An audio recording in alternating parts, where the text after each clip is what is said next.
Hello dear student, स्वागत है आप सभी का मेरे इस YouTube channel Bharti coaching classes में। डियर स्टूडेंट, आज की क्लास में हम पढ़ेंगे क्लास 8 का विज्ञान चैप्टर नंबर 16 जिसका नाम है वायु एवं जल प्रदूषण, यानी कि दोनों के प्रदूषण के बारे में यहाँ पे बताया गया है। ठीक है, वायु एवं जल प्रदूषण। प्रथम में सही उत्तर चुनना है आपको अपने बुक से। प्रथम में है द्वितीय प्रदूषक क्या है। ठीक है, द्वितीय प्रदूषक है। प्रदूषक तो बहुत प्रकार के हैं, लेकिन यह दूसरा प्रदूषक के बारे में पूछ रहा है, तो आपको अपने बुक से चुनना है सल्फर एवं नाइट्रोजन के अम्ल। नेक्स्ट है एरोसोल किन सूक्ष्म कणों का बादल है। तो इसका उत्तर है ठोस कण तरल कण, यानी कि दोनों का। ठीक है, दोनों का ग नंबर में, यानी कि दोनों को लगाएंगे। नेक्स्ट है विश्व उष्णन के लिए प्रमुख उत्तरदायी गैस है। इसका उत्तर है कार्बन डाइऑक्साइड। ठीक है, पहला कार्बन डाइऑक्साइड होगा, कुछ मात्रा में मीथेन भी होगा। ठीक है, तो जहाँ कार्बन डाइऑक्साइड होगा तो वहाँ कार्बन डाइऑक्साइड लगाइएगा, और जहाँ कार्बन डाइऑक्साइड नहीं होगा, सिर्फ मीथेन होगा, तो आप मीथेन पर सही टिक लगाइएगा। नेक्स्ट है खाली जगहों को भरना है। ठीक है, खाली जगहों को सही से भरना है, सही शब्द में। प्रथम में जो पदार्थ वायु को संदूषित करते हैं उन्हें प्रदूषक कहते हैं। ठीक है, खाली जगह में प्रदूषक भरना है।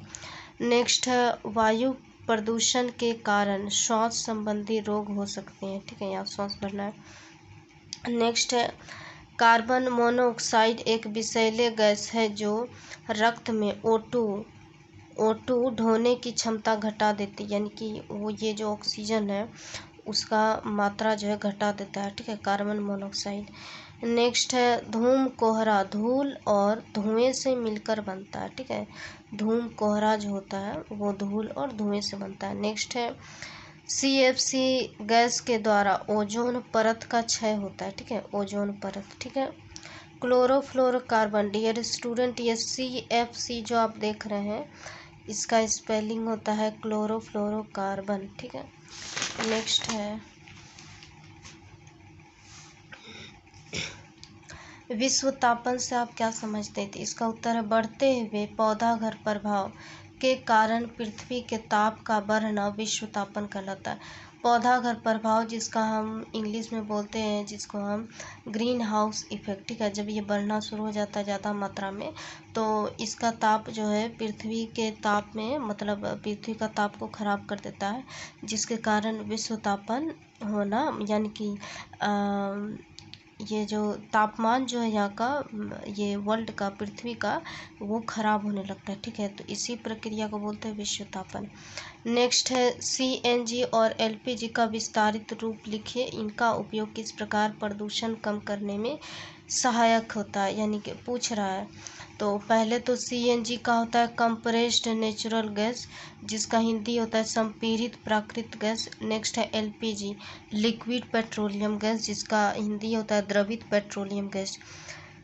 इसमें बोला गया, इसका थ्योरी है कि CNG तथा LPG का प्रयोग प्रदूषण कम करने के लिए किया जाता है, क्योंकि यह अन्य ईंधनों के तुलना में स्वच्छ ईंधन होता है तथा अतः इसके प्रयोग से प्रदूषण कम होते हैं। ठीक है, यानी प्रदूषण अगर कम करना हो, जैसे कोयला लकड़ी कम जलाना हो, तो आप जो है इनका प्रयोग कर सकते हैं। ठीक है, नेक्स्ट है उन कारणों की व्याख्या करें जिनसे, ठीक है, यहाँ पे जिनसे अम्ल वर्षा होती है, यानी कि अम्ल वर्षा का कारण पूछ रहा है, तो इसका उत्तर है अम्ल वर्षा के कारक। ठीक है, आगरा तथा इसके चारों ओर स्थित रबर प्रक्रमण, स्वचालित वाहन, रसायन तथा विशेषकर मथुरा तेल परिष्करण। ठीक है,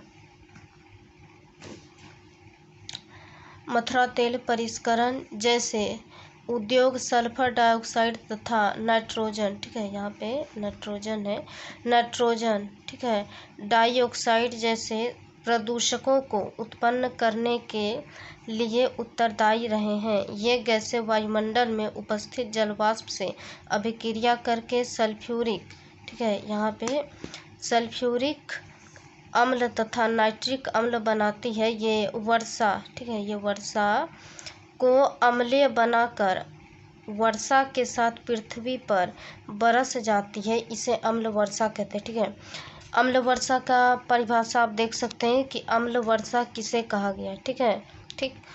अब यहाँ पे बोला गया है कि अम्ल वर्षा का प्रभाव जो होता है, ये यहाँ पे जो फैक्ट्री वगैरह होता है, स्पेशली दिया आगरा और भी जगह पे है, स्वचालित वाहन जहाँ पे होता है, मथुरा तेल परिष्करण, ये सब उद्योग चलाने के कारण क्या होता है कि sulphur dioxide, nitrogen oxide, dioxide जैसे गैस, विषैले गैस उत्पन्न होते हैं और यही वायुमंडल में जो है जलवाष्पन का भी क्रिया करके सल्फ्यूरिक अम्ल और नाइट्रिक अम्ल बनाता है। और जब वर्षा होता है तो वर्षा के में जो है घुल करके मिल करके वो बरस जाता है और इसी वर्षा को अम्ल वर्षा कहते हैं। अब यहाँ पे बोला गया इफेक्ट यानी प्रभाव इसका, तो प्रथम में है इससे संगमरमर एवं पत्थर की बनी मूर्तियों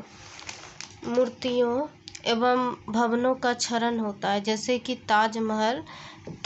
ठीक है, यानी कि जब ये अम्ल वर्षा जब होता है तो भवन वगैरह का क्षरण हो जाता है, यानी खराब होना शुरू हो जाता है, इसीलिए। ठीक है, ताजमहल इसका एग्जाम्पल है। नेक्स्ट है इससे मृदा का प्रदूषण होता है, जिससे फसलों एवं वनों पर कुप्रभाव पड़ता है। देख सकते हैं अब मृदा में भी प्रदूषण होता है। ठीक है, जिससे फसल खराब होना हो जाता है। नेक्स्ट है अम्ल वर्षा से मानव स्वास्थ्य पर भी बुरा प्रभाव पड़ता है, यानी मानव का स्वास्थ्य पर भी प्रभाव पड़ता है। नेक्स्ट है अम्ल वर्षा जल स्रोतों को प्रदूषित करते, जल स्रोत जैसे कि तालाब हो गया, नल वगैरह या नलकूप और भी जगह पे, तो वो सब भी प्रदूषित होना शुरू हो जाता है। नेक्स्ट है अम्ल वर्षा पेड़ पौधों के साथ पत्ती को भी नष्ट कर देता है, पत्ती, हरा पत्ती जो होता है उसमें भी प्रभाव डालता है। नेक्स्ट है जल प्रदूषण को कम करने के उपाय को लिखें, तो इसका उपाय निम्न है। यहाँ पे पहला नंबर में प्रदूषित जल को उपचारित किए बिना जल स्रोतों में प्रवाहित करने वाली औद्योगिक इकाइयों पर कानूनी कार्रवाई की जानी चाहिए। ये बहुत ही अच्छा लाइन दिया है देशवासियों कि प्रदूषित जल जो होता है उसको बिना उपचारित के जल स्रोत में मतलब कि नहीं देना चाहिए, औद्योगिक इकाई में नहीं देना चाहिए, और अगर ऐसा हो रहा है तो उसके ऊपर कार्रवाई, कानूनी कार्रवाई करना चाहिए। नेक्स्ट है प्रत्येक औद्योगिक इकाई के लिए जल उपचार संयंत्र लगाना अनिवार्य होना चाहिए, यानी कि जो भी उद्योग चला रहा है, जैसे कि कोई भी चीज़ फैक्ट्री वगैरह से खाने पीने का बनाने के लिए, तो उसमें जल का सही होना जरूरी है। ठीक है, संयंत्र जल उपचार से यानी कि जल को ठीक करके, जल को स्वच्छ करके बनाना है। ठीक है, कोई किसी भी कार्य को करना है। नेक्स्ट है व्यक्तिगत स्तर पर निष्ठापूर्वक जल की बचत तथा कम उपयोग, पुनःचक्रण एवं पुनः उपयोग के सिद्धांत का पालन करना चाहिए।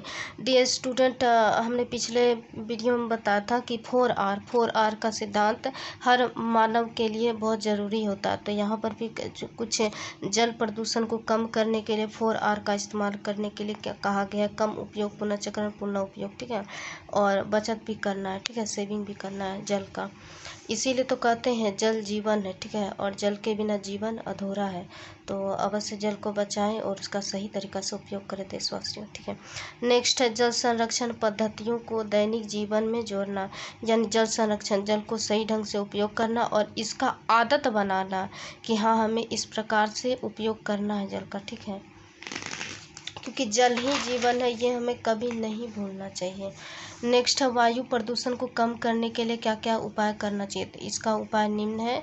यहाँ पे है घरेलू ईंधन के रूप में कोयला तथा लकड़ी, ये लकड़ी है। ठीक है, ये लकड़ी है, लकड़ी का प्रयोग कम से कम करनी चाहिए, इसकी जगह गोबर गैस तथा LPG गैस का प्रयोग करना चाहिए। ठीक है, यानी कि लकड़ी और कोयला का कम उपयोग करना चाहिए और LPG या गोबर गैस का प्रयोग करना चाहिए। नेक्स्ट है सार्वजनिक वाहनों का अधिकाधिक प्रयोग करना प्रदूषण को कम किया जा सकता है, मतलब कि जैसे देखिए लोग आजकल क्या होता है कि थोड़ा दूर पे ही जाएगा, घर से थोड़ा ही दूर पे मार्केट होता है तो लोग बाइक चलाने लगते सकते हैं, तो थोड़ा मतलब उतना नहीं करना चाहिए। मतलब कि सार्वजनिक वाहन का अर्थ होता है कि साइकिल का प्रयोग कर सकते हैं या पैदल भी जा सकते हैं, तो कम से कम प्रयोग करना ही प्रदूषण को कम करने का सिद्धांत है। ठीक है, तो जितना ज़्यादा हो सके प्रदूषण को कम कर सकते हैं अगर हम सही तरीक़ा से हर चीज़ को प्रयोग करें तो।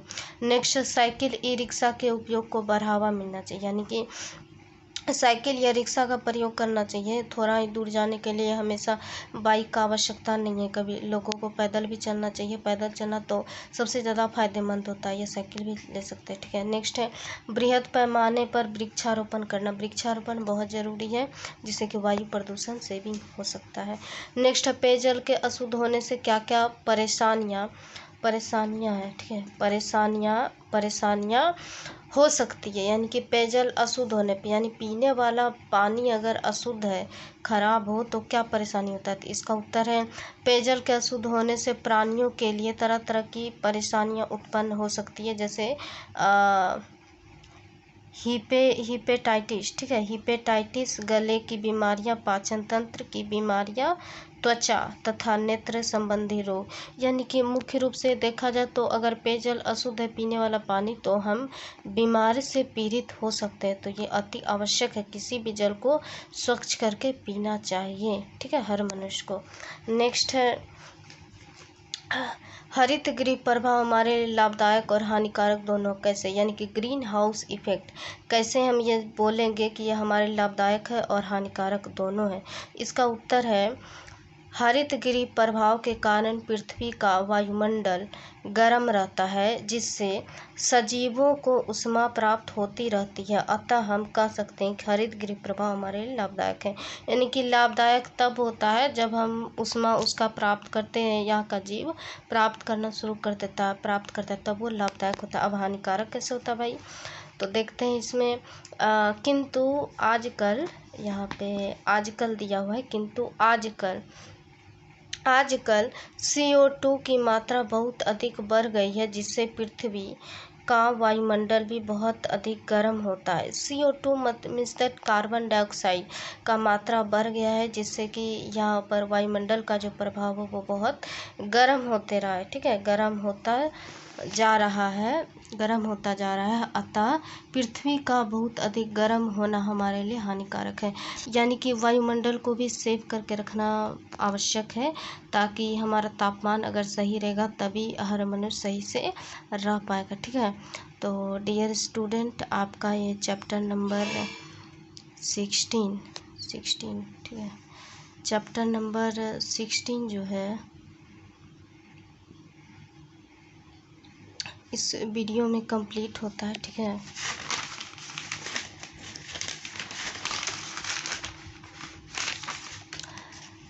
ये चैप्टर नंबर 16 जो है आपका all question answer in one video, ये बहुत ही इम्पोर्टेंट सब था, कुछ जो आपको आगे तक काम देगा, तो आप अवश्य देखें। ये सारा क्वेश्चन आंसर कंप्लीट होता है इसी वीडियो में। ठीक है, वीडियो कैसा लगा प्रिय स्टूडेंट, ये स्टूडेंट, वो कमेंट करके अवश्य बताइएगा। ठीक है, वीडियो अगर पसंद आए तो इसे ज़्यादा से ज़्यादा शेयर करें। ठीक है, अपने दोस्तों के साथ। चैनल पर नए हैं तो सब्सक्राइब कर लें, और वीडियो अगर पसंद आए तो लाइक बटन को अवश्य प्रेस करें। ओके, धन्यवाद।